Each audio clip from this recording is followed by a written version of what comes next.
Coucou, n'hésitez pas de liker la vidéo si elle vous plaît et si vous êtes nouveau sur la chaîne, n'oubliez pas de vous abonner et d'activer la notification pour ne rater aucune de nos prochaines vidéos.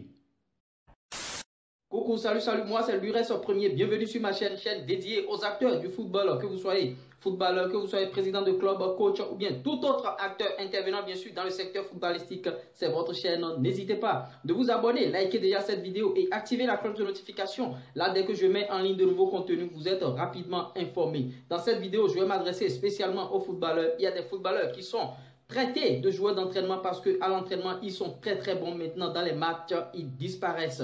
Vous êtes tassé de joueurs d'entraînement. On vous colle l'étiquette de joueurs d'entraînement. Cette vidéo vous concerne. Je vais vous ressortir les deux aspects à cause desquels, bien sûr, on vous traite de joueurs d'entraînement. Après, je donnerai quelques astuces qui vont vous permettre de corriger, bien sûr, cette situation de joueur d'entraînement. Tu ne seras plus joueur d'entraînement. À voir, bien sûr, cette vidéo, tu ne seras plus joueur d'entraînement, mais tu seras joueur d'entraînement et joueur de match parce que tu seras performant lors des séances d'entraînement et performant aussi lors des matchs.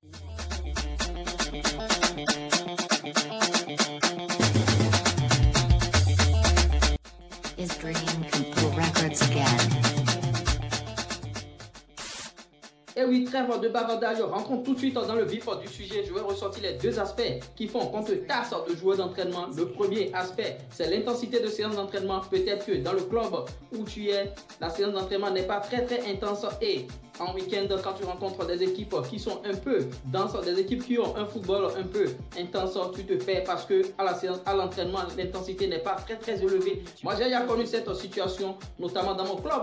Quand j'entraîne des joueurs dans mon club, l'intensité est très élevée. Maintenant, quand ils vont dans d'autres clubs, l'intensité est un peu moindre. Et quand ils vont en match, ça ne donne plus. Et on dit, bon, tu n'es plus performant comme avant. Je t'avais vu dans ton club, tu étais très bon. Maintenant, tu n'es plus bon. L'intensité d'entraînement, ça joue beaucoup. Ça joue beaucoup parce que il y a des clubs amateurs aussi qui ont 3 séances d'entraînement en semaine et quand ils rencontrent en week-end des clubs qui ont beaucoup de séances d'entraînement, ils disparaissent. Donc l'intensité d'entraînement fait aussi que le joueur il est bon, il est performant, il est un peu performant à l'entraînement et lors des matchs il ne répond pas du tout.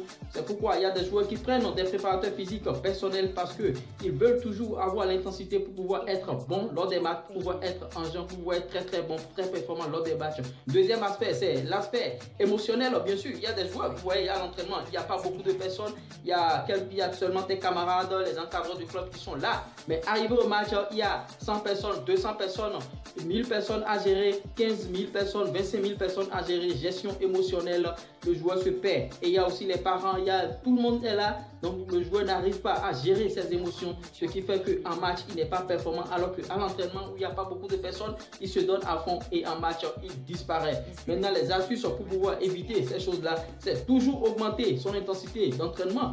Ou bien si le club n'a pas beaucoup de séances, s'ils ont 2 séances comme en Afrique, certains clubs, il y a même certains clubs qui ont 1 séance par semaine. Il y a des clubs qui ont 3 séances. C'est prendre toi-même ton préparateur physique personnel. Moi, je peux travailler avec vous. Il y a ce numéro qui s'affiche pour me contacter et on va se voir. Ou bien je vous donne des cours à distance. Ou bien vous venez en consultation. On travaille sur le terrain ou bien on travaille de manière théorique. Ça va vous permettre de garder toujours l'intensité pour pouvoir être performant lors des matchs.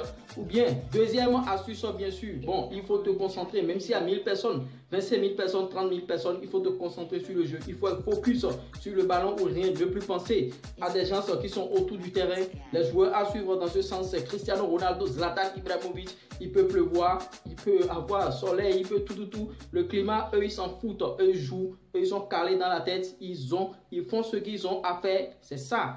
Être focus sur sa gestion émotionnelle, bien sûr. J'espère que vous avez aimé la vidéo. J'espère que je vous ai apporté quelque chose de nouveau. Si oui, likez la vidéo et abonnez-vous en route pour de nouveaux défis. Ciao. Bye.